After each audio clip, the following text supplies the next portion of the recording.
Esse primeiro capítulo de Marcos, antes de nós lermos o texto, quero dar uma introdução. Esse primeiro capítulo de Marcos provavelmente abrange o primeiro ano do ministério de Cristo Jesus. E de forma bem resumida aqui, ok? Então, nós temos no restante de Marcos, de 2 ao 16, todos os outros 2 anos. Jesus teve 3 anos de ministério.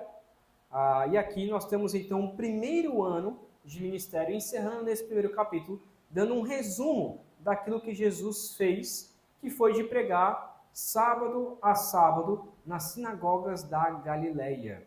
E então indo ali região de Cafarnaum, até finalmente começar a sair.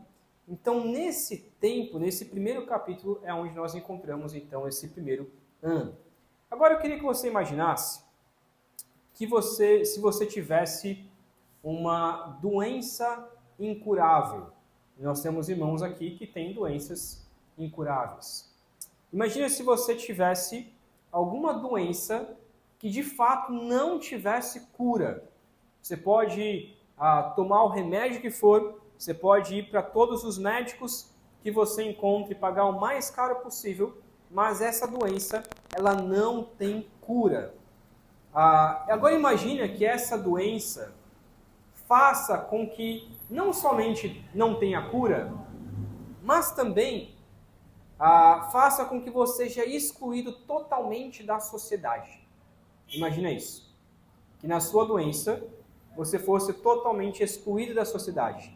Ninguém pode encostar em você e nem chegar perto de você num raio de 1 metro. Então as pessoas não podem nem encostar e nem chegar perto de você num raio de 1 metro.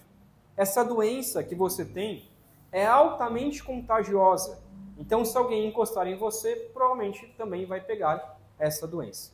Se você era casado, você terá que se afastar do seu cônjuge e morar afastado de todo mundo, dos seus filhos, da sua família.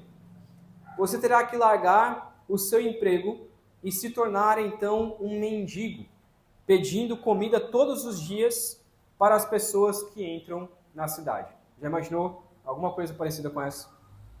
Nenhum médico descobre a cura da sua doença e não há medicamentos até então que pudessem curar ou amenizar as suas dores.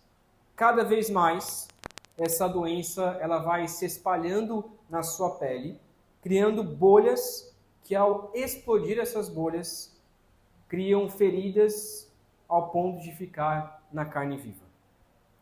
Além da doença, você ainda passa fome, você ainda passa mau cheiro, porque poucas pessoas te ajudam e, na verdade, ninguém pode encostar em você.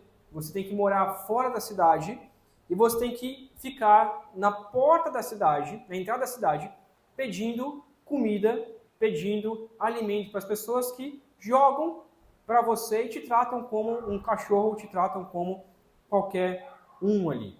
O frio você tem o perigo de morar na rua, o frio da noite, que aqui em Cocal não tem tanto frio, mas mesmo assim dormir em sereno é algo que também você vai pegar outros tipos de doenças, você vai pegar esse frio da noite, você não vai ter uma coberta ou algo parecido, e em lugares mais frios, como invernos mais tensos, você vai talvez até mesmo morrer congelado.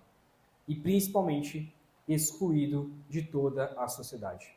O pior de tudo é saber que essa doença não é uma doença tão rara, ou pelo menos não era tão rara na época de Jesus.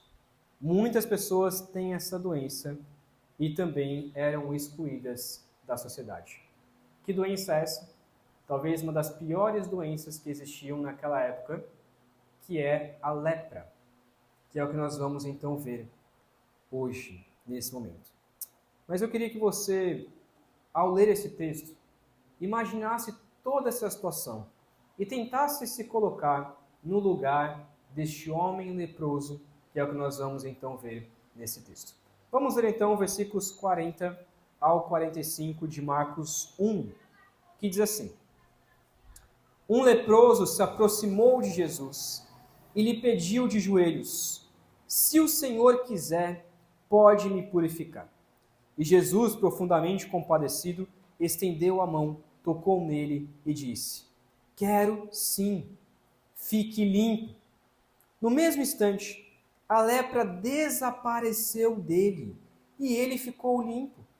E advertindo-o severamente, logo o despediu e lhe disse: olhe, não conte nada a ninguém, mas vá, apresente-se ao sacerdote e ofereça pela sua purificação o sacrifício que Moisés ordenou, para servir de testemunho ao povo. Mas tendo ele saído, começou a proclamar muitas coisas e a divulgar a notícia, a ponto de Jesus não poder mais entrar publicamente em nenhuma cidade. Por isso, permanecia fora, em lugares desertos. De toda parte vinham ao encontro dele. Esse texto, então, nos mostra algo maravilhoso, uma cura maravilhosa de Jesus. Esse texto é registrado tanto lá em Mateus e tanto em Lucas. Mateus não registra essa segunda parte, que é o que nós veremos, mas Lucas também é um texto bem parecido com esse texto de Marcos. Então esse texto é registrado nesses 3 evangelhos e dessa mesma forma, mostrando a compaixão de Jesus e esse pedido humilde deste homem. Primeiramente, então, esse texto nos ensina, nos versículos 40 a 42, que devemos pedir humildemente para Jesus intervir em nossas vidas. Devemos pedir humildemente para Jesus intervir em nossas vidas. Versículo 40 e 42 diz então, primeiramente, sobre a pergunta deste leproso. Como nós falamos no início, já dei alguns detalhes sobre que tipo de doença é, mas essa lepra, hoje conhecida como doença de hanseníase, hoje já tem cura, ou pelo menos tem como amenizar esse tipo de doença, mas naquela época não tinha cura, não tinha medicamentos para isso. Essa doença é uma doença de pele que a ferida, depois de aberta, ela não cicatriza. E com isso, essa ferida ela vai se espalhando, necrosando a sua pele, abrindo buracos, sangrando e até mesmo fedendo todo esse mau cheiro então da sua pele. É uma doença terrível. No entanto, existem vários tipos de lepras, como por exemplo, tanto a de nascença, então pessoas que adquirem logo no início, às vezes tem um tipo de lepra que é porque a pessoa não sente dor, então pelo fato da pessoa não ter esse nervo de sentir as dores, ela se machuca sem nem sentir e com isso vai abrindo feridas. E tem também doenças que é por falta de cicatrização da própria pele. E também ela é adquirida. Talvez um machucado que a pessoa sente, vai então embranquecendo na pele dela e aí a ferida vai piorando cada vez mais e se espalhando. Como não existia cura naquela época para esse tipo de doença, Deus, lá em Levítico 13:14, na lei de Moisés, deu uma série de ordens. Ele gasta 2 capítulos de Levítico, Moisés gasta 2 capítulos de Levítico, mostrando como que os leprosos deveriam ser tratados. E aqui não é uma maneira grosseira que Moisés coloca dessa forma na sua lei, mas sim uma forma de evitar com que essa lepra se espalhasse para outras pessoas. Lá em Levítico 13, versículo 46, diz então que eles deveriam ficar fora da cidade e da população enquanto eles tivessem a lepra. Então, se alguém se machucasse, ele deveria levar esse machucado até o sacerdote. O sacerdote, então, veria esse machucado e analisaria depois de 7 dias. Depois de 7 dias, se o machucado se fechou e cicatrizou, ok, não é lepra, está tudo certo. Mas se o machucado continua aberto, então eu tenho que tomar cuidado e esperar mais 7 dias. Depois de 7 dias, ou seja, no total de 14, se aquele machucado ainda não fechou, então era considerado como lepra. Essa pessoa teria alguns cuidados paliativos, como óleos e tudo mais, mas tinha que se afastar, tinha que morar em tendas, fora do contorno da cidade, fora do arraial, morava então longe das pessoas para não contaminar essas pessoas. Algumas eram curadas, e quando curadas, voltavam então para o sacerdote, mostrava que estavam curadas e tudo certo. E outras não eram curadas, e as suas feridas pioravam cada vez mais. Ele passava então a morar como um mendigo. Talvez esse leproso tivesse a doença desde a sua infância, e por isso não podia morar na cidade. Ou talvez esse leproso aqui tenha adquirido dessa maneira e talvez saído da sua família, excluído da sociedade e morado então fora. Curar sua doença não é só para ele se tornar saudável, não é só para curar a sua vida, mas também para restaurar a sua vida na sociedade. Talvez ele tinha perdido o seu emprego, tinha perdido o seu lar, a sua família e morava longe de todos. E então, a sua intenção de ser curado não é só para curar dessa doença que já é algo terrível, mas principalmente para que ele pudesse voltar para a sociedade. Esse leproso, então, é interessante, essa primeira palavra que diz, o leproso se aproximou de Jesus. O leproso faz algo que ele não podia fazer. Ele se aproxima de alguém. Isso ele já descumpre a lei. Ele não pode se aproximar de pessoas. Mas de alguma maneira, talvez esse leproso ouviu falar que Jesus curava pessoas, então ele vai e ele pega a sua única oportunidade de talvez um homem o curar. Ele gasta todas as suas chances nisso e se aproxima desse Jesus. E de joelhos, ele clama a Jesus. De joelhos, ele se ajoelha imediatamente. Lucas diz que ele não só se ajoelha, o Evangelho de Lucas diz que não só se ajoelha, mas ele coloca o seu rosto na terra, talvez próximo ali dos pés de Jesus, se humilhando completamente para que Jesus intervisse em sua vida. E ele diz então uma frase que é muito significativa para nós: se o Senhor quiser, você pode me curar. É muito interessante essa frase. Ela é repetida nos 3 evangelhos. O seu pedido, ele é um pedido educado. Apesar dele saber que Jesus curava pessoas, ele já tinha curado diversas pessoas, mas ele vai até Jesus e com humildade ele clama ao Senhor e diz: se o Senhor quiser, você pode me curar.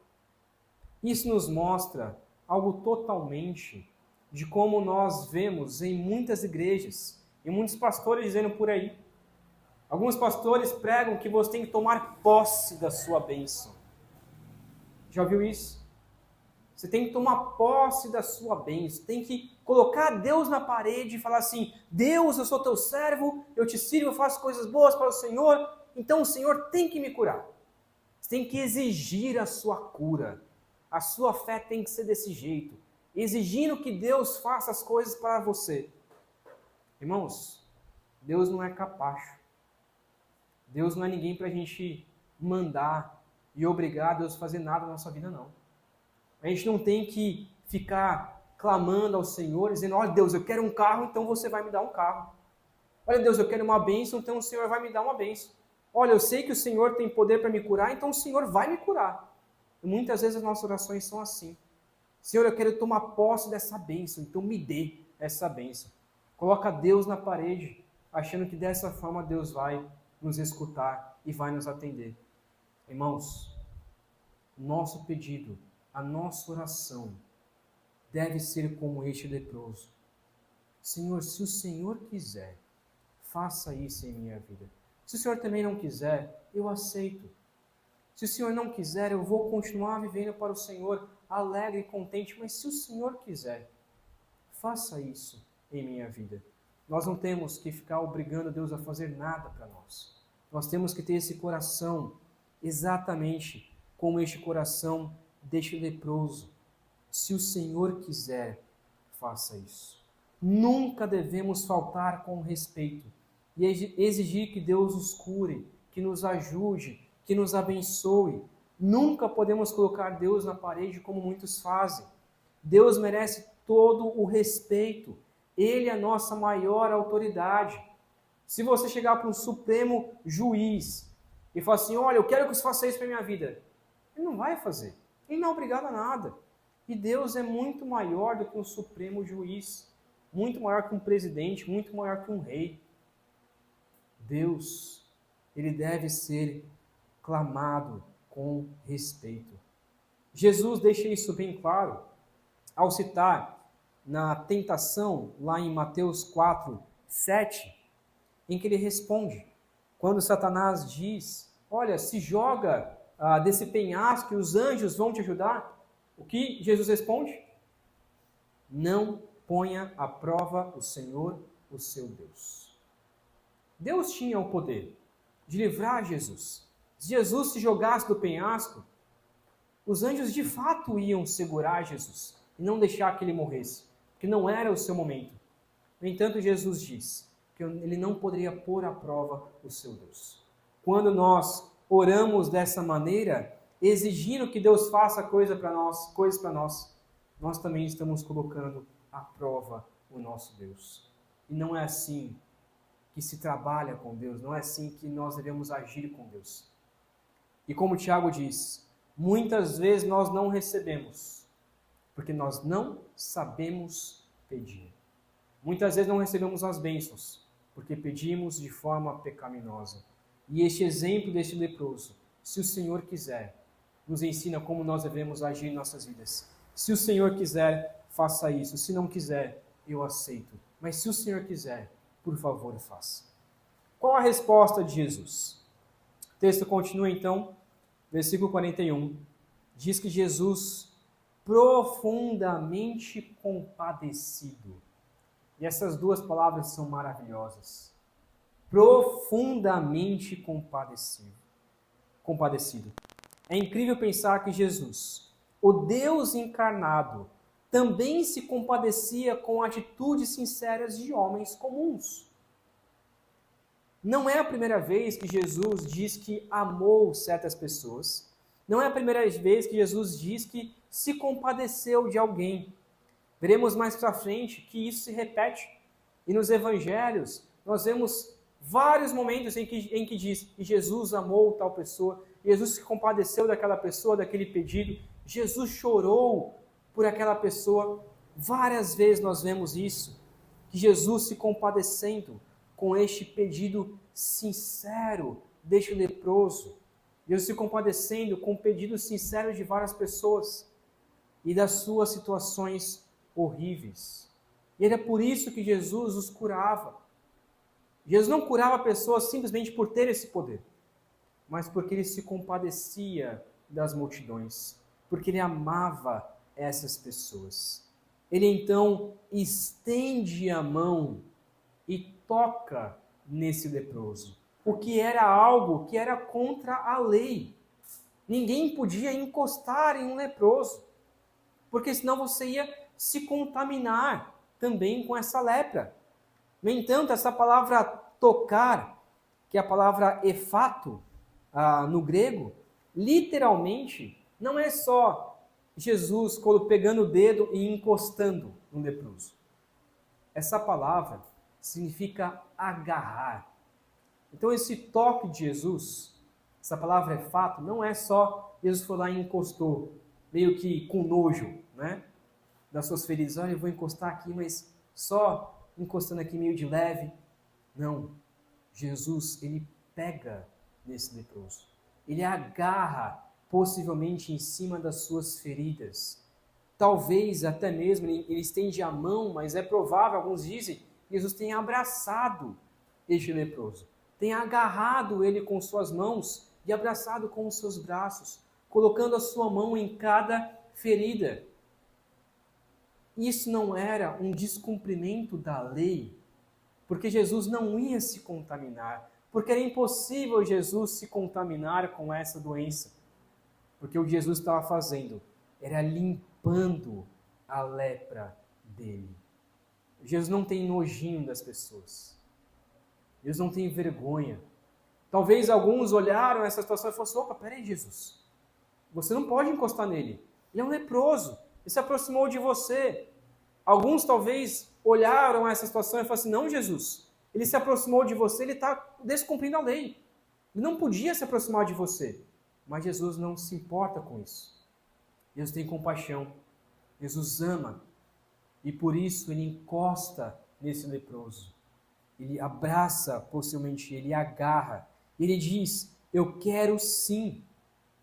Portanto, fique limpo. Jesus mostra que tem sim o desejo de curar pessoas. Se pudéssemos, todos nós seríamos curados de nossas doenças. Se pudéssemos, João seria curado da sua cegueira. A irmã Rô seria curada das suas dores. Se Jesus estivesse aqui, possivelmente ele curaria essas nossas doenças, nossas dores. Dores na coluna, dores na perna, tantas doenças que a gente tem. Jesus quer sim nos curar. Talvez não cure, mas não significa que ele não queira. Ele quer sim. E a resposta para este leproso é a mesma para nós. Jesus, ele quer o nosso bem. Ele não curou este homem por simples obrigação, mas porque queria que de fato ele fosse curado.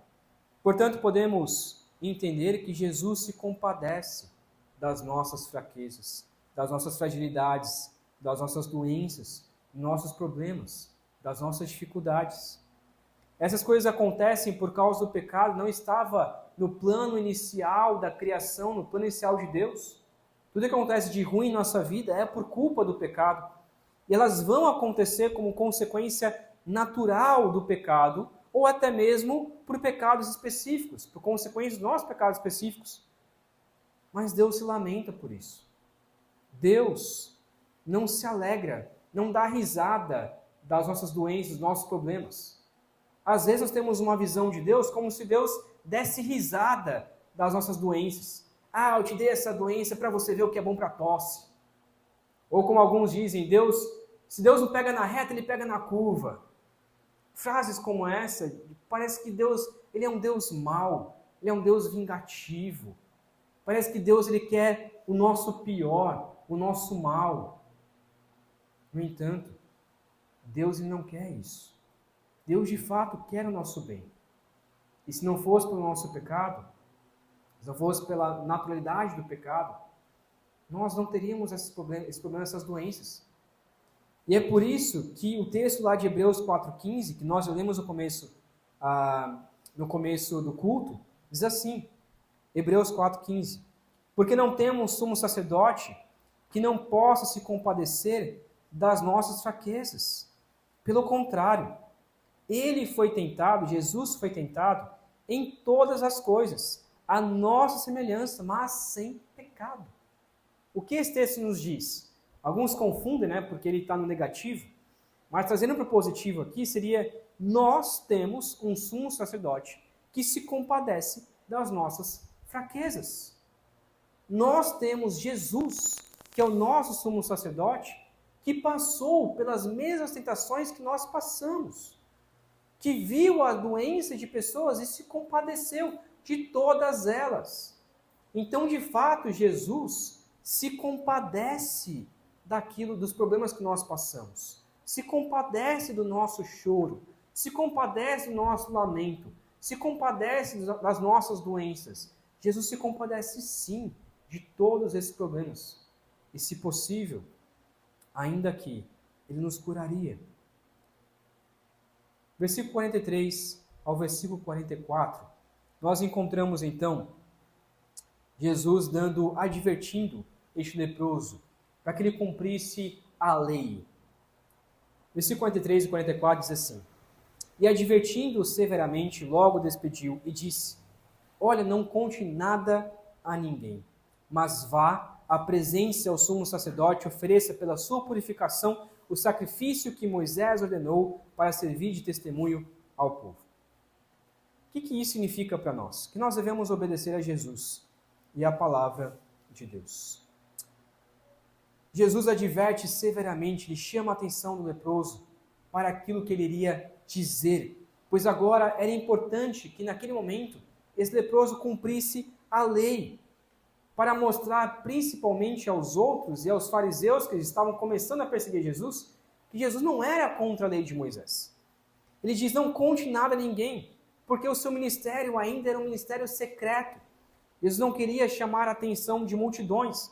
Também não queria que as pessoas só viessem para serem curadas por Jesus. Jesus então adverte para que ele pudesse se apresentar ao sacerdote e oferecesse pela a sua purificação. Jesus não era contra a lei de Moisés, como alguns liberais dizem por aí. Mateus 5,17, Jesus diz o seguinte, lá em Mateus 5,17, não pense que vim revogar a lei ou os profetas. Não vim para revogar, mas para cumprir. Ou seja, Jesus não veio para abolir, para cancelar a lei. Ele veio para cumprir por nós o que nós não conseguimos cumprir totalmente. Mas o leproso, como era judeu, ele ainda precisava se apresentar a Moisés, se apresentar de acordo com a lei de Moisés, ao sacerdote para demonstrar a sua purificação. Lá em Levítico 13, 2 a 6, se você quiser anotar, diz então, exatamente o que eu expliquei no início, que se ele pegasse a lepra, ele teria que se apresentar ao sacerdote. Depois de 7 dias, se ele tivesse com a ferida, teria que então esperar mais 7 dias, então em 14 dias, se ele tivesse sido curado dessa sua lepra, ele deveria então apresentar um sacrifício, uma oferta de gratidão ao Senhor, mostrando a todas as pessoas em volta de que de fato ele foi purificado e agora poderia voltar à sociedade. Essa forma então de purificação era para mostrar às pessoas que ele poderia voltar à sociedade. O ex-leproso deveria cumprir essa lei, até mesmo para servir de testemunho então aos outros.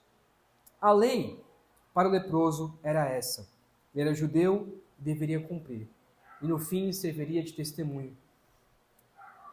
Mas nós não precisamos mais nos aproximar do sacerdote, pois não estamos mais debaixo dessa lei, mas devemos obedecer à palavra de Deus e testemunhar aos outros conforme a palavra nos ensina. E isso acontece no versículo 45, que nós devemos testemunhar Jesus aos outros. Versículo 45 diz que, tendo ele saído, ele não foi e se apresentou a Moisés, ao sacerdote, não cumpriu a lei de Moisés, mas tendo ele saído de perto de Jesus, ele começou a proclamar muitas coisas e a divulgar a notícia, ao ponto de Jesus não poder mais entrar publicamente em nenhuma cidade. Por isso, ele permanecia fora, em lugares desertos, de toda parte vinham ao encontro dele. Alguns olham para esse texto e dizem que de fato o leproso ele pecou porque ele não cumpriu a lei. Não cumpriu a lei. Não obedeceu à palavra de Jesus. E isso está certo. No entanto, nós não podemos julgar esse leproso porque aquilo que aconteceu com a sua vida era um milagre que não acontecia. Era algo que não acontecia com frequência. Nenhuma pessoa era curada da sua lepra. Nenhuma pessoa era curada da sua cegueira. Nenhuma pessoa era curada de uma hora para outra. Aquilo que aconteceu com esse leproso foi algo extraordinário. E por isso o que ele faz é sair e começar a proclamar, transbordando de alegria pelas misericórdias recebidas de Jesus. E talvez com uma boa intenção de espalhar a fama de Jesus e glorificar então ao Senhor por aquilo que ele fez. De fato, ele descumpriu a lei, deveria ter cumprido a lei, mas ele fez algo de acordo com o impulso do seu coração. E o que era algo bom resultou em algo, entre aspas, ruim para Jesus. A fama de Jesus se espalhou publicamente de uma forma que ele não conseguia mais entrar nas cidades. Não conseguia mais entrar nas cidades. Isso é uma coisa ruim, mas ao mesmo tempo é algo bom. Porque o fato desse leproso ter testemunhado para as pessoas e dito, olha, vocês me conheciam, eu era leproso, mas olhem para mim, eu estou purificado. As pessoas talvez perguntavam, quem que purificou? Como que isso aconteceu? Ele dizia, foi Cristo Jesus, o Filho de Deus. As pessoas então motivadas por este leproso iam até Jesus. E Jesus não conseguia nem chegar a entrar na cidade, porque as pessoas já iam ao encontro dele no próprio deserto.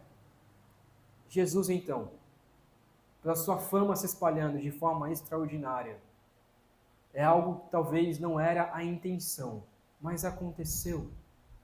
E por causa disso, algo que era ruim se tornou também em algo bom.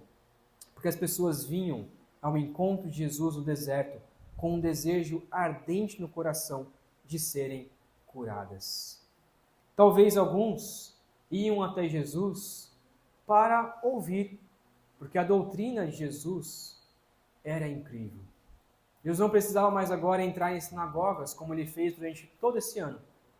Mas agora, pelo simples fato de passar perto de cidades, as pessoas iam ao seu encontro para ouvir a sua doutrina. Mas talvez a maioria ali estavam ali para buscar curas. No entanto, a intenção de Jesus não era só que as pessoas fossem curadas, mas que principalmente entendessem o maior milagre, que é da salvação das suas vidas. E por isso Jesus não só curava pessoas, mas ele pregava sobre o reino de Deus, que é o que veremos a partir do capítulo 2. Jesus não só curando pessoas, mas também falando, revelando quem ele era e qual o seu propósito de estar ali. Ele deseja que todos estivessem mais atentos à sua palavra do que aos seus milagres. Como nós podemos, então, olhar para esse último texto e aplicar em nossas vidas? Hoje, irmãos, nós não precisamos mais nos apresentar a sacerdotes. Nós não precisamos mais ocultar o ministério de Jesus. Não precisamos mais ficar em silêncio. Nós hoje temos a liberdade de testemunhar de Cristo Jesus sem interferir no seu ministério. Pelo contrário, quanto mais testemunharmos de Cristo, mais o ministério de Cristo cresce. E por que não testemunhamos? Por que não dizemos abertamente sobre o milagre de Cristo que Cristo fez em nossas vidas? Talvez você pense assim, mas se eu fosse um ex-leproso e eu fosse curado por Jesus, com certeza eu ia espalhar para todo mundo que eu fui curado. Não, se eu tivesse tal problema de saúde e fosse curado por Jesus, com certeza eu diria para todo mundo que Jesus me curou. Tem uma história muito engraçada, que contam como piada, não sei se é verdade, mas que vai ilustrar justamente esse pensamento. Diz que em certa igreja, essa igreja que o pessoal diz sobre muitos milagres e tudo mais, chegou uma senhorinha, e aí essa senhorinha não tinha problema de saúde nenhum, estava ali tranquila, e aí o pastor chegou, naquele comum, fazendo aquela fila gigantesca de pessoas que tinham sido curadas, e aí o pastor chegou para essa senhora e colocou o microfone e disse assim, conta a bênção, irmã. Conta a sua bênção, ou seja, conta a sua cura, aquilo que Deus fez na sua vida. Conta a bênção, irmã. E essa senhorinha respondeu, a maior bênção que aconteceu na minha vida foi que Jesus morreu e ressuscitou. Eu era ímpia, eu não era justa, eu ia para o inferno. E quando Jesus chegou até mim, eu criei no verdadeiro evangelho e fui transformada por Jesus. E hoje eu sou salva. E essa é a maior bênção que aconteceu em minha vida. E aí o pastor puxou o microfone e disse assim, legal, irmã, muito bem, agora conta a bênção. Irmãos, a maior bênção que acontece na nossa vida não é cura física. Não é esses problemas físicos que acontecem. Deus pode ser que cure. Mas a maior bênção que acontece em nossas vidas é a cura espiritual. É Deus tendo tirado do inferno e trazido para o reino de luz, o reino do seu Filho amado. É Deus sendo tirado da condenação eterna. E agora nós somos destinados ao céu. e podemos crer que somos destinados ao céu, que receberemos o céu como herança. Da mesma forma que esse leproso saiu para testemunhar às pessoas o que Jesus fez na sua vida, da mesma forma nós também devemos testemunhar o que Jesus fez na nossa vida, que foi muito mais do que uma cura de uma lepra. Foi a cura da nossa alma. Foi nos tirar do inferno e nos levar para o céu. Irmãos, eu prefiro muito mais ser um leproso aqui na terra e nunca ser curado do que ir para o inferno. Eu prefiro muito mais que a minha alma seja curada e vá para o céu do que o meu corpo ser curado. E essa alegria, essa comoção, esse testemunho do leproso deve ser mesma comoção que deve estar nos nossos corações. De mostrar para as pessoas as boas novas, que muitas vezes nós perdemos a alegria da salvação. Muitas vezes perdemos esse entusiasmo de querer falar para as pessoas o que Cristo fez em nosso coração, de espalhar para todos: Jesus me salvou, Ele pode te salvar também. Jesus morreu e ressuscitou ao terceiro dia e me salvou, me tirou de uma vida de escravidão, de uma vida de pecado, para uma vida que glorifica ao Senhor. Jesus me tirou do inferno e agora eu tenho certeza de que eu posso ir para o céu. Esse é o maior milagre que pode acontecer em nossa vida. E esse mesmo impulso deve estar em nossos corações. Testemunhar a todos o que Jesus fez por nós. Jesus se compadece de nossas fraquezas e por isso podemos clamar por auxílio humildemente e testemunhar de sua graça aos outros. Jesus se compadece de nossas fraquezas e por isso podemos clamar por auxílio humildemente e testemunhar da sua graça aos outros. Podemos lembrar então de 3 verdades para encerrarmos então nossa noite. Primeiro, lembre-se que Jesus se compadece de suas fraquezas. Jesus se compadeceu da sua maior fraqueza, que era o seu destino final, que era a condenação do seu pecado, que era o inferno. Essa era a sua maior fraqueza e Jesus se compadeceu dela. E também Jesus se compadece das suas fraquezas diárias, seus problemas de saúde, seus problemas mentais, seus problemas físicos, suas dores, suas dificuldades, da correria do dia a dia. Jesus se compadece de todas elas. Ele sabe exatamente por aquilo que você está passando. Ele sabe muito mais do que qualquer outra pessoa que você possa compartilhar. Às vezes você compartilha com alguém: irmão, estou passando por dificuldade assim, assim, assim. E a pessoa: não, eu vou orar por você. Ela tenta se compadecer de você. Mas muitas vezes nós não conseguimos nos compadecer uns dos outros como Jesus se compadece. Mas saiba que ao compartilhar as suas dificuldades, Jesus se compadece de você totalmente. Por isso nós podemos clamar por auxílio, de forma humilde. Deus, me ajude a passar por isso. Deus, me ajude a vencer esse mal. Deus, me ajude a sentir essas dores. Clamando ao Senhor, glorificando ao Senhor. Deus, amenize essas dores que eu sinto. Se possível, me cure. Se possível. Se não for possível, tudo bem, eu vou entender que a sua graça me basta. Mas se fosse possível, eu gostaria que isso acontecesse em minha vida. Esse deve ser o nosso clamor humilde para o Senhor. E também, a terceira verdade, é que nós temos a liberdade de testemunhar a graça de Cristo Jesus aos outros. Não só os milagres físicos que talvez aconteçam com nossas vidas.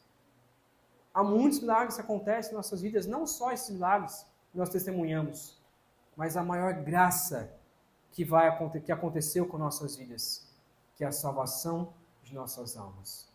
Nós podemos testemunhar disso livremente aos outros. Vamos orar? Pai querido, obrigado, meu Deus, porque o Senhor nos auxilia dia após dia. Obrigado, meu Deus, porque Cristo Jesus se compadece de nós, de nossas dores. Ele veio ao mundo por causa disso, movido pelo seu amor, pela sua criação. Ó Deus, clamamos a Ti que o Senhor nos auxilie e clamamos humildemente. Não tem como exigir nada do Senhor, porque o Senhor é soberano sobre tudo. O que nós podemos é clamar humildemente por intervenção em nossas vidas. Desejamos, ó Deus, que o Senhor nos cure. Desejamos, ó Deus, que o Senhor tire nossas dores, nos ajude em nossas dificuldades, em nossas fraquezas. Mas pedimos que se faça a sua vontade, não a nossa. E se não for feita a nossa vontade, que o Senhor nos dê alívio no coração, nos dê a sua graça, nos dê a sua coragem, e nos mostre que o Senhor continua soberano sobre nossas vidas.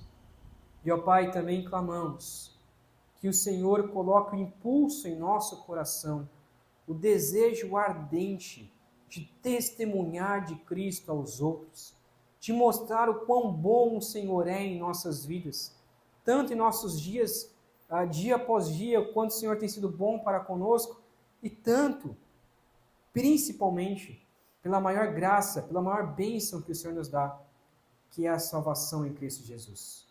Ó Deus, nos ajude a testemunhar desta verdade a outras pessoas, para que mais e mais pessoas conheçam do seu amor e da sua graça, para que mais e mais pessoas se convertam ao Senhor, para que mais e mais pessoas também tenham esse milagre maior que pode acontecer em suas vidas, que é a salvação, a cura de suas almas.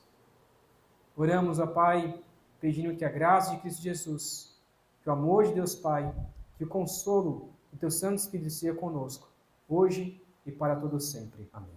Amém.